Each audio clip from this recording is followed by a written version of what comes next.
김명시, 이춘지음, 묻힐 뻔한 여성항일 독립영웅, 산진이. 15번째 176페이지 24년 7월 4일 목요일 10시 2분 4페이지 여능글, 여장군 호칭을 가진 유일한 독립운동가. 이 책은 일제강점기 총을 들고 싸운 김명시에 관한 이야기다. 김명시는 고한말인 1907년 마산에서 태어나 일찍 아버지를 여의고 호르몬이 손에 자라다가 3.1운동 때 어머니마저 만세시로 희생되었다. 당시 12살 김명시는 오빠 뒷바라지와 밥 끓여 먹어가며 9살 남동생과 4살 배기 여동생을 돌보아야 했다. 여동생을 업고 학교에 다녀야 했으나 차마 교실까지 데리고 들어갈 수 없었다. 동생을 운동장에 내려놓고 교실에 들어가니 선생님 가르치는 소리는 들리지 않고 동생 우는 소리만 귓가에 쟁쟁했다. 노천명이 쓴 김명시 어린 시절이다. 김명시의 삶에는 눈물겨운 식민지 딸과 누이의 애환이 스며 있다. 1945년생 마산 토박이 김영만이 60이 넘어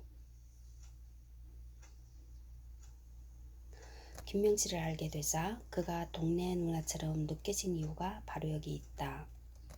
4살 배기 동생을 업고 다니던 김명시가 1945년 12월 여성의 몸으로 일본군을 무찌르고 1945년이면 37살 7년이니까 38살 서울로 내려오자 사람들은 열렬히 환영했다. 언론들은 조선의 자랑으로 부족해 조선의 잔다르크로 칭송했다. 여장군 호칭을 가진 유일한 여성 독립운동가가 김명시다. 노천명은 김명시의 삶을 소설보다 더 소설과 같은 이야기라 했다.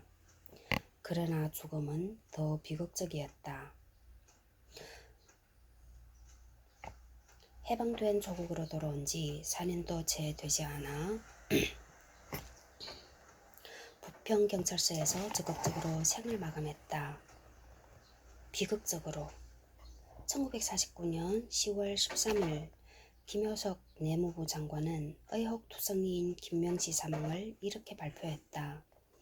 본적을 경남 마산시 만동 189번지에 두고 현 주소 서울시 종로구 유상동 16번지에 사는 무직 김명시 42이라는 여자로 49년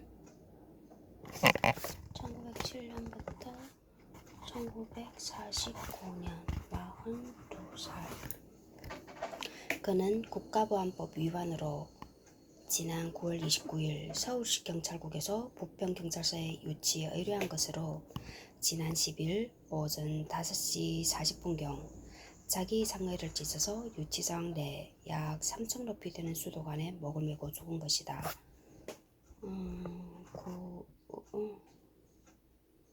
지난 10일? 그럼 10월 10일이란 말인가? 10월 10일 새벽 5시 40분. 세상 인심이 아무리 변한다지만 항일투사 김명시는 원대간대 없이 사라졌다. 무직 여성으로 발표했던 김효석은 한국전쟁이 발발하자 이승만 폭정을 방송으로 풍부하고 월북했다. 지금은 평양 신미리 애국 열사 능에 안장되어 있다. 그에 반해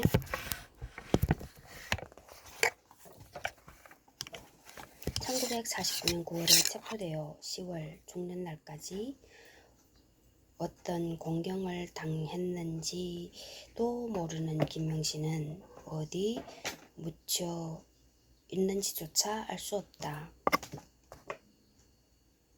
김명시의 삶과 죽음이 한국 현대사다. 혁명에 앞장서 싸우는 일이 저렇게 비참하고도 신명나는 일이라니. 이것은 독립신보 기자가 김명시와 인터뷰를 마치고 고개를 숙이고 나오며 적은 후기다. 싸우는 것이 비참한 것만은 아니었다는 것이다. 피로 얼룩진 조선 의용군의 무장투쟁 역사는 처절하고도 신명나는 일이었다. 1945년 김사량 작가가 북경에서 조선 의용군의 근거지인 연안으로 탈출하는 과정에서 만난 중국 처녀들은 거침없이 우리말로 도라지 타령을 불렀다. 조선 사람이라면 노래와 춤, 연극에 능하다고 중국 사람들은 알고 있었다. 지금도 우리말로 조선 의용군가를 부를 수 있는 중국인들을 TV에서 볼 수 있었다. 조선 의용 선전대 활동에는 재기가 넘쳐났다. 흥이 없고 신명이 나지 않으면 할 수 없다. K-팝과 한국의 문화 영향은 그때부터 시작되었는지도 모른다. 김명시의 삶이 신명과 열정으로 가득 차지 않았다면, 빼앗긴 조국을 되찾겠다는 신념과 의지가 없었다면 수심도 알 수 없는 강을 건널 수 없었을 것이다. 옥중에서 고문으로 아이를 잃고 7년의 옥살이를 마치고도 중국으로 탈출하여 총을 잡을 수 있었던 힘이 어디서 나왔겠는가. 역사는 패배했을지라도 한 인간으로서 김명시는 승리했다. 이렇게 김명시의 삶은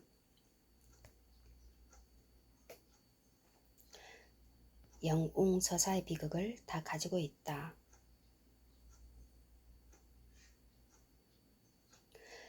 그의 삶을 추적하며 나 역시 김명시처럼 혼자 눈물겨운 적이 한두 번이 아니었다. 마산, 창동, 불정거리에는 형무소 예터가 있다. 걸으면 김명시 생각까지 300보를 넘지 않았다. 그 앞을 지나노라면 3.1운동 당시 9살 김형윤을 손을 잡고 4살 여동생을 얻고 울며 불며 어머니와 오빠를 찾으러 다녔을 12살 김명시가 아른거린다. 생가트가 있는 오동동 문화광장 무대에 서면 16살 김명시가 보인다.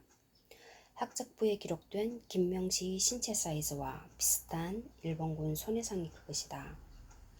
이 작고 가녀린 몸으로 모스크바로 상해로 만주로 넘나들었구나 싶어 그 소녀상을 어루만지며 눈길을 거둘 수 없었다. 그러나 창동 불정거리는 항쟁의 거리다. 3.15 이거, 포마민주항쟁, 6.월항쟁, 시위 대열은 어김없이 그 거리를 휩쓸고 다녔다. 김명시 일가와 동지를 학살한 이승만 정권을 붕괴시킨 신호탄은 김명시 집 앞에서 시작되었다.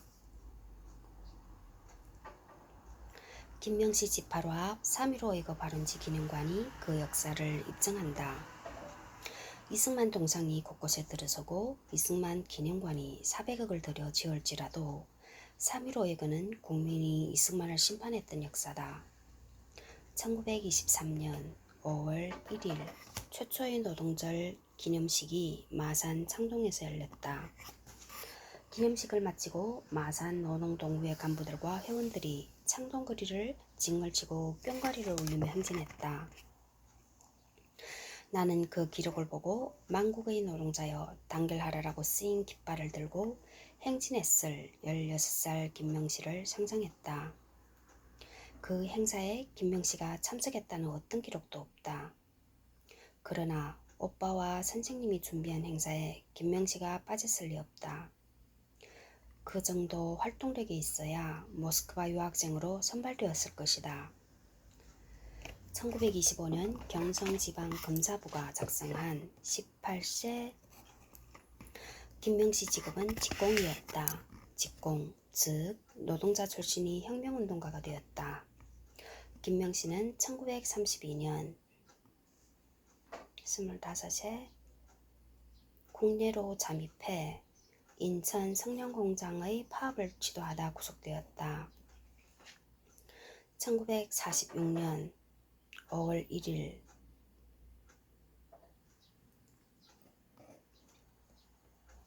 해방 후 첫 노동절 기념식이 열린 동대문 운동장에는 20만 노동자들이 운집한 가운데 39살 김명씨가 부녀 총동맹 대표로 초청되어 연설되었다. 걸수에 밴 김명씨의 소원은 농민 근로대중의 신고를 들어 남들처럼 보람있게 사는 것이라고 했다. 김명씨의 피 맺힌 절규가 생생하게 들리는 듯했다. 이 책에서는 일찍이 소련과 중국을 넘나든 국제주의자이자 항일무장투쟁 전사였으며 노동자 출신의 노동운동가 80만 맹원을 자랑했던 부녀 총동맹 간부로서 맹활약한 여성운동가 김명씨를 만날 수 있을 것이다. 여성 독립운동가는 물론 독립운동가를 통틀어 이렇게 다채로운 이력을 가진 것은 김명씨가 독보적이다. 조선, 조직, 선전, 선동에도 탁월했던 그의 면모도 볼 수 있다. 이 책에서 나는 무명의 헌신을 기록하려 했다. 누구는 못 배운 사람들은 자유를 모른다지만 100년 전 자유와 평등을 실천했던 김명씨의 형제와 동지들이 있었다. 독립공훈 기록을 샅샅이 뒤져 가능한 한 모두 기록하려고 했었다. 이 책 주석을 꼼꼼하게 보기를 권유한다. 열린사회희망연대라는 시민단체가 고향에서조차 잊힌 항일 독립운동가 김명씨를 알리기 위해 노력한 과정도 기록했다. 조국의 독립과 민족해방에 헌신했음에도 멸문지화의 당한 직계가족과 연좌제의 두려움에 시달린 친족들의 애끓는 사연도 있다. 아직도 김원봉 장군을 비롯해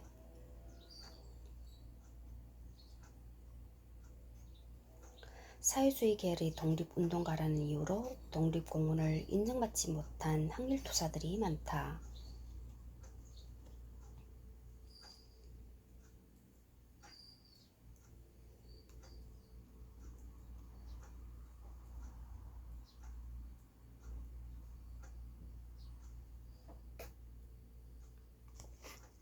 역사를 잊은 민족에게는 미래가 없다고 했다.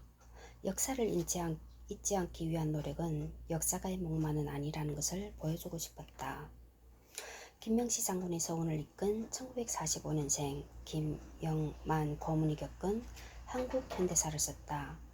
그가 친일청산에 앞장서고 김명씨를 역사에서 소환해낸 이유가 그의 삶 속에 있다고 생각했다. 열린사회희망연대는 김명씨 장군의 건국훈장, 애국장 서원이 끝이 아님을 절감했다.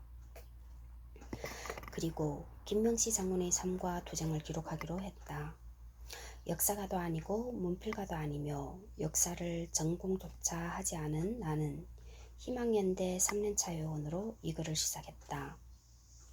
이 글을 통해 항일의 역사가 미래를 비추는 거울이 되기를 간절히 소망했다. 역사의 구경꾼이 아니라 역사를 만들어가는 평범한 시민의 위대함을 부족한 글로나마 보여주고 싶다. 무엇보다 김명씨가 비극적으로 생을 마감하는 날 오지 않았던 백마를 태워주고 싶다. 2023년 10월 이춘 176페이지 15번째 24년 7월 4일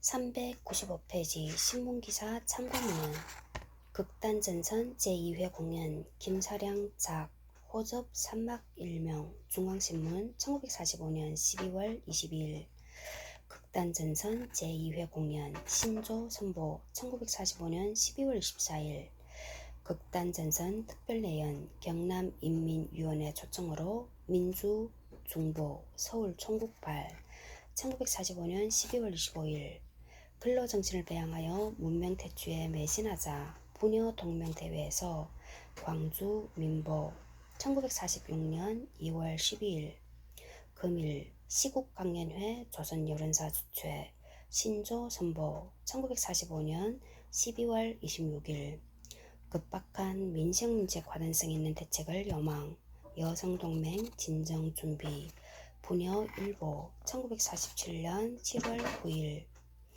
김명씨 여사 연안, 기타 해외 해내 여성운동의 과거와 현재를 말하여 다대한 감명을 주었다. 서울신문 1945년 12월 24일. 김명지 자살. 경향신문 1949년 10월 10일 11일. 김명시 자살 사건 진상. 조선일보 1949년 10월 14일.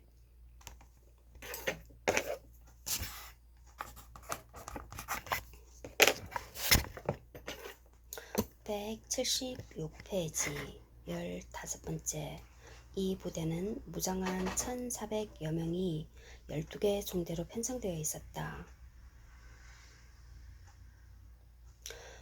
의용군 성견종대는 심양을 떠나 안동에 도착한 후 소련군 요청으로 군악대를 앞세우고 압록강 다리 건너 신의수로 들어갔다. 그러나 소련군 상부에서는 국제 간의 약속, 포츠담 조약을 이유로 부대의 철수를 명령했다. 한청이 평양으로 찾아가 소련군과 함께 온 김일성과 회담도 하였으나 소련군의 입장이 완강하여 심양으로 물러나 안동에서 체류했다. 소련군은 국제간 약속을 철수 명분을 삼았으나 대규모 조선의용군이 들어와 전국 주도권을 장악할지 모른다는 우려가 크게 작용했을 것이다. 미 군정에 의해 무장해제 상태로 귀국한 광복군의 처지와 다르지 않았다. 177페이지. 고국으로 돌아가지 못한 조선의용군. 연안 항일군정대학에 집결했던 의용군들도 9월에야 출발해 10월 말 심양에 도착했다. 태안군 군정학교에 속한 의용군 부대도 비슷한 시기 금주를 거쳐 심양에 들어왔다. 산동과 화종의 의용군 및 왕자인이 이끄는 연안의 이진 부대들도 이보다 늦게 동북에 당도했다. 의용군은 11월이 되자 더는 심양시내에 들어오지 못하고 서쪽교의 고력툰 일대의 조선인 마을에 나누어 주둔하였다. 11월 중순에는 고력툰의 조선인 수학교에서 조선의용군 전체 대회가 개최되었다. 의용군 총사령관 무정은 조국으로 돌아가지 못하는 국제정세를 이렇게 설명했다. 지금 동북에는 일제 반대에 싸운 분도 있고 일제의 압박을 피해 동북에 와서 사는 조선인들이 많다. 일제는 무너졌지만 지방 토비들과 만주국의 경찰들이 동북 조선인민들을 괴롭히고 있다. 이런 사람들을 묶어 세우고 쟁취해서 조선의 건설 역량을 확대해야 한다. 그래서 일본은 조선으로 먼저 나가지만 그 외 세계지대를 조직해 조선 동포들이 있는 동만, 남만, 북만으로 세계지대를 파견해 거기 인민들과 단합해 새로운 역량을 조직, 새로운 조선을 건설하는 데 이바지하고자 호소했다. 연설을 듣는 의용군들의 얼굴에 실망의 빛이 영덕했다.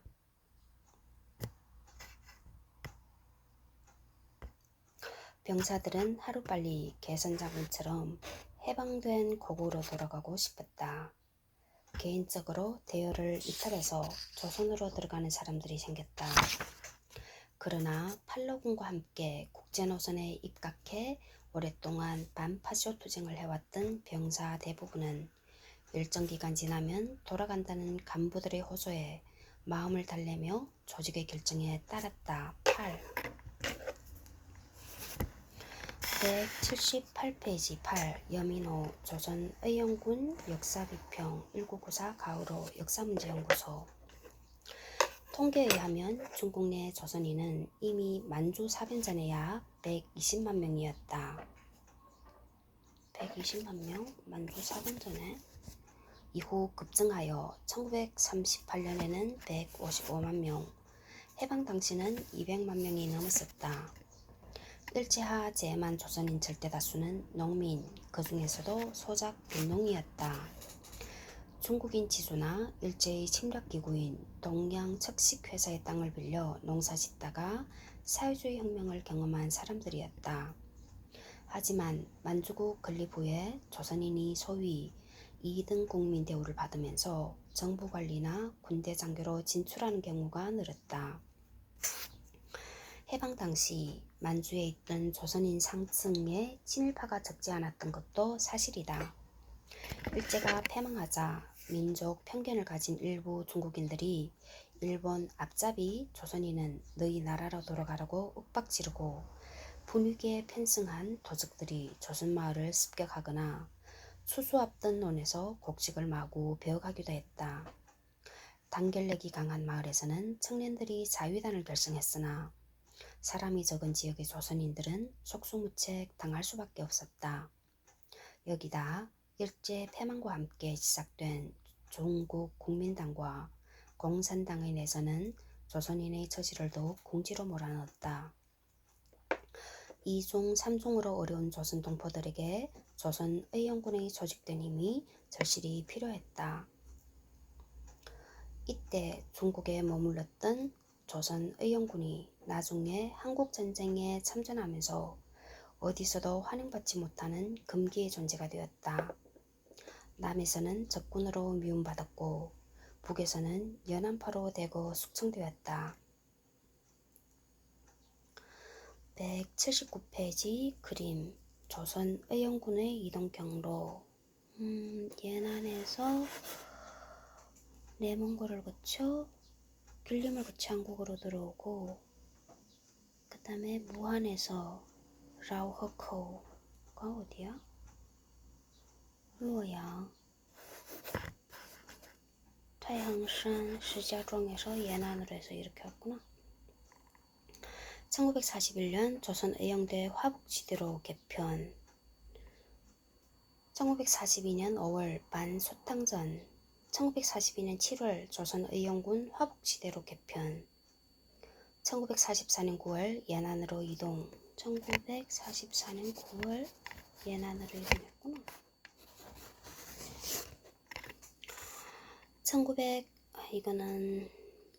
1938년 10월 조선의용대 창설 무한에서 1940년 11월 항일북상 결정 라오허커에서 1941년 3월 조선의용대 집결 타향산으로 이동 로양에서 1941년 12월 타향산에서 스자조항 전투. 1945년 8월 15일 해방 이후 만주 한국으로 이동. 179페이지 조선의용군의 무장해제. 해방 당시 조선의용군 총사령관이던 무정의 신경 또한 복잡했을 것이다. 조선인에게는 소련군과 미군 모두가 해방군이었다. 군국주의와 파시스트에 맞서 반파시오 전쟁을 승리로 이끌고 조선을 해방시킨 이들 군대에 협조하지 않을 수 없었다. 소련군이 항일전선에 참전하자 팔로군 총사령관인 주덕은 8월 11일 12시를 기해 조선의용군에게 중대명령을 내린다.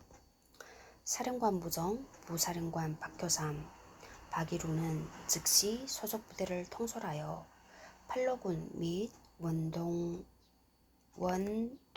군부대와 함께 동북으로 출병하라는 것이었다. 일본군과 만주국 괴뢰군을 소멸함과 동시에 동북의 조선인민을 조직하여 조선 해방의 임무를 완수하려고 했다.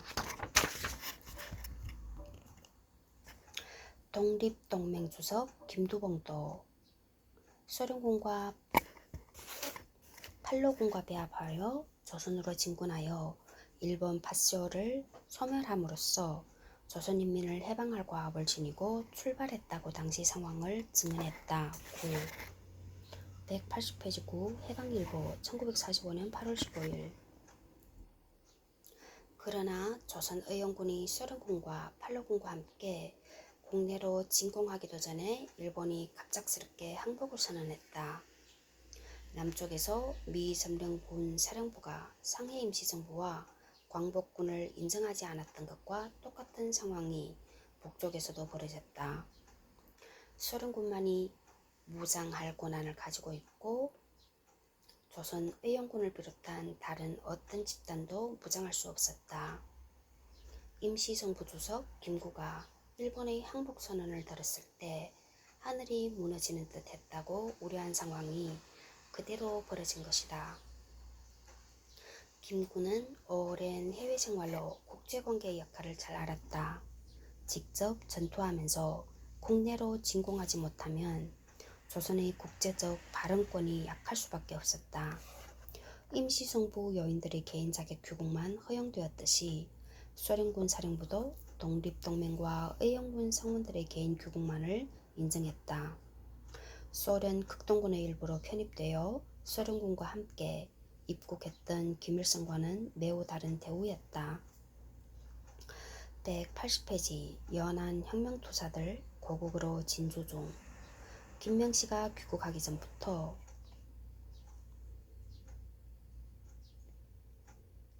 국내 언론은 독립동맹과 조선의용군의 동향에 촉각을 세우고 있었다. 1945년 11월 28일 중앙신문 10, 181페이지 10 연안혁명투사들도 고국 향하여 진주 중이라는 제목으로 모정장군의 총지휘로 김명시 7장군의 장군 직속부대 1000여명과 왕신호 장군 지휘 대행산 대대 1000여명, 주연장군 기동부대 2000여명은 봉천에, 동명장군 지휘 산동부대 1000여명은 안동에 직결되었다며 중국 공산당과 협력하여 그곳 제안을 유지, 그곳에서 4개 사단이 고국을 향하여 진주라는 기사를 실었다.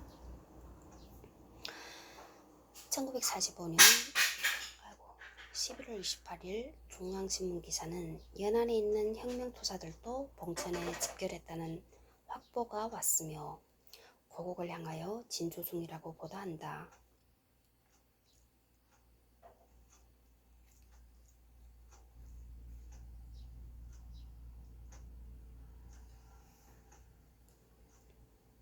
이 기사에 김명시 장군이란 칭호가 등장한다. 모정장군의 총지휘를 받는 직속부대 김명시 7장군 지장준이라고 나오는데 조선의용군 부대가 1, 2, 3, 4와 같은 수열로 편제되고 7시대는 여성부대인 것으로 짐작되는 내용이다. 김명시라는 이름 뒤에 따라다니는 장군 또는 여장군은 단순히 경의나 호의를 담은 호칭이 아니라 실제 군대 계급의 칭호였음을 알 수 있다. 해외에서 활동하던 민족의 영웅들이 속속 귀국하고 있었다. 그러나 그들의 귀국 날짜나 고국에 도착하던 방법은 제각기였다. 그것이 앞으로 예고된 그들의 운명일지도 몰랐다. 김명시가 소속된 독립동맹은 가장 마지막까지 일본군과 총을 들고 싸웠기에 가장 큰 기대를 모았으나 가장 늦게 황국했다. 제일 먼저 귀국한 이는 소련 88여단 소속이던 김일성의 빨치산 그룹이었다. 김일성은 9월 19일 소련군과 함께 원산항에 입항했다. 10월 14일 평양 공설운동장 군종대회에 나타난 김일성은 평양 시민으로부터 열렬한 환영을 받았다. 10월 16일 미국에서 활동하던 이승만이 메가더 사령관의 전용기 바탄을 타고 김포공항에 도착했다. 김일성과 이승만 두 사람은 다른 독립운동가들보다 빨리 각각 소련과 미국의 지지를 받으며 귀국했다. 182페이지 그림 연안 혁명투사들도 고국 향하여 진주 중. 중앙신문 1945년 11월 28일 양革命斗士들도故国向하여 진주 중. 김구 진주 선생의 입국을 계기로 국내 전국의 동향이 활발하여지고 있는 이때 연안에 있는 혁명투사들도 벌써 봉천, 펑텐에 대부대가 집중하였다는 확보가 왔다. 김부정, 진우 등 장군의 총지휘로 김명시, 진명시 지장군의 장군 즉석 부대 1000여명과 왕신호 강군지 뭐야?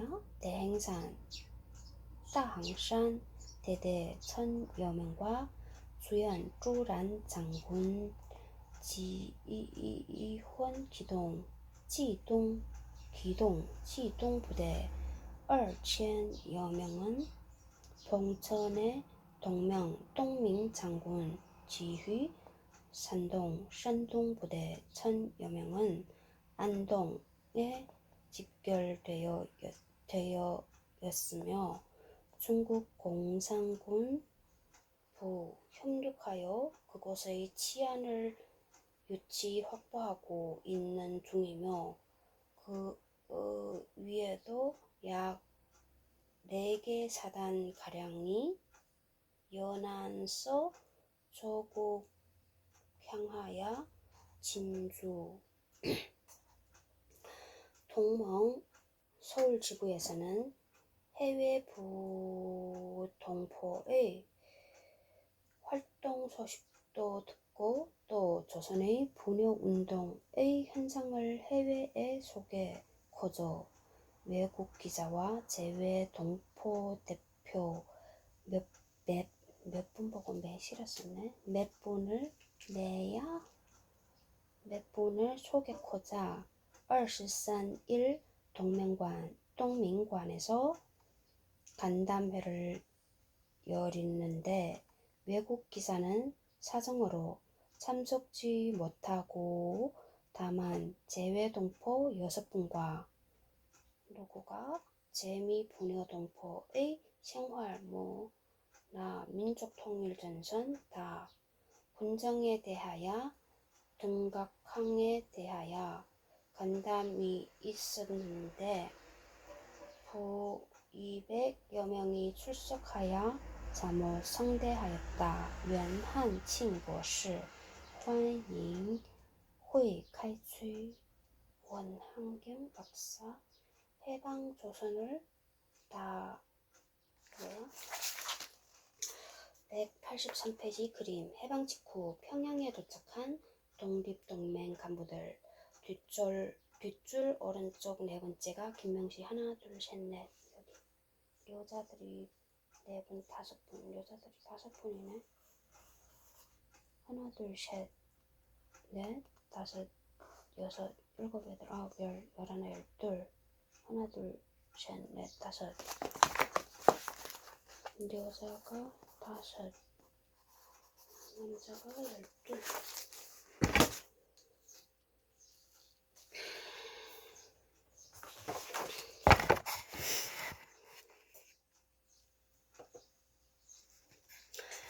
(182페이지) 그에 반해 임시정부의 황국은 순탄치 않았다. 국내로 오는 것은 중국과 미국의 협조가 필요한 상황이었다. 중국은 각종 편의를 제공해 주었으나 미국은 임시정부를 승인하지 않았고 요인들에게 정부가 아닌 개인 자격으로 귀국할 것을 통보하였다. 내부에서 찬반 논란이 있었으나 미국의 요구를 받아들여야 했다. 11월 23일 김구와 김규식 등 임시정부 요인 15명이 개인 자격으로 김포공항에 도착했다. 미군정이 임시정부의 황국 사실을 외부에 알리지 않아서 환영 인파도 없었다. 1945년 12월 13일 김명시는 독립동맹 간부들과 예전 의용군 대원 100여 명과 함께 기차를 타고 안동을 거쳐 평양역에 도착했다.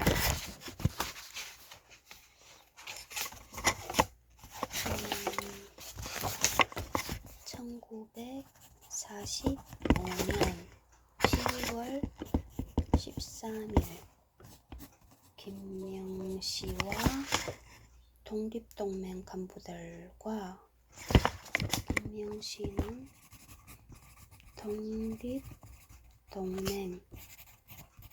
간부들과 의용군 대원 100여 명과 함께 의용군 대원 100여 명과 함께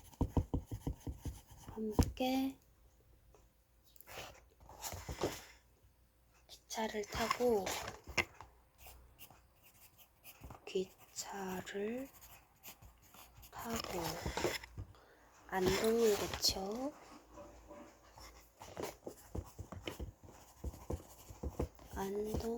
거쳐 평양역에 도착했다.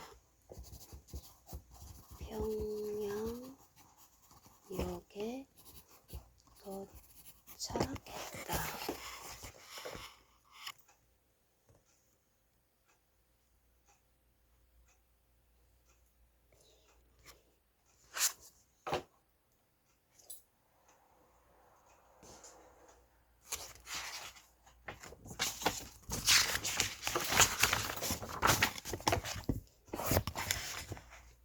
(182페이지) 24년 7월 4일 조선 의영군 총사령관 무정, 독립동맹회 주석 김두봉, 부주석 최창익, 한빈, 중앙위원 허정숙, 김창만, 박표삼 등도 함께 개인 자격으로 귀국했다. 그러나 평양 도착 후 연안파로 불린 독립동맹 간부들의 행보는 저마다 달랐다.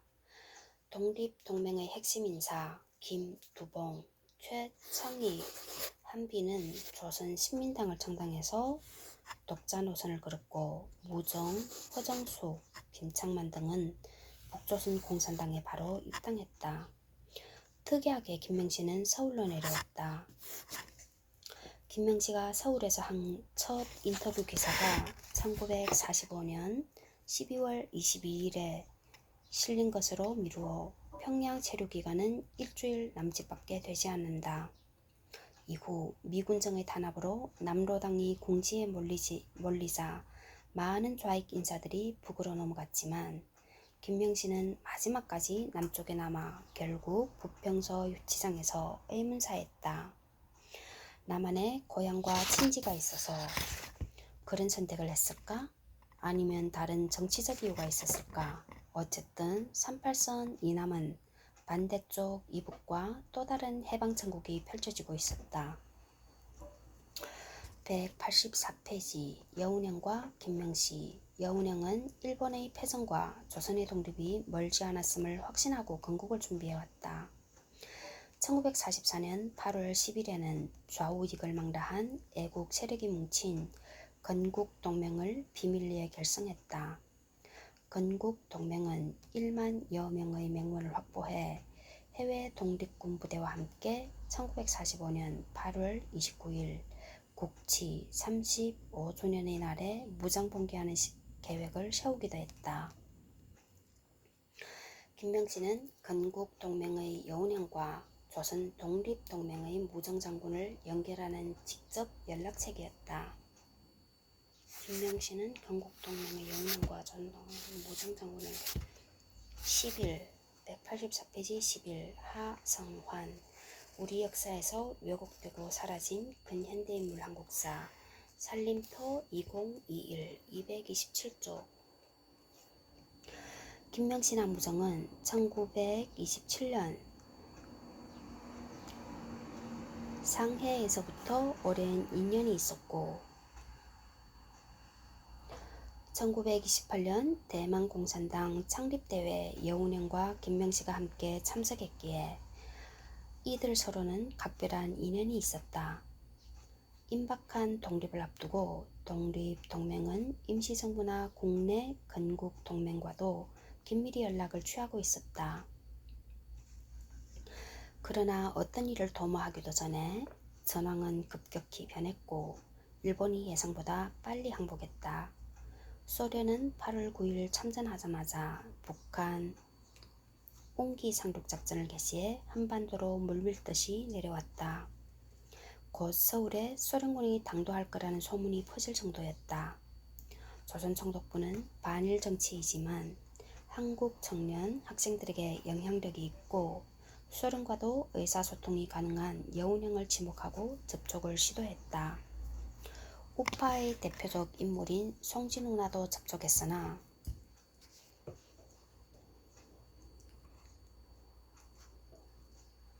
그는 건강상의 이유로 만남을 거절했다.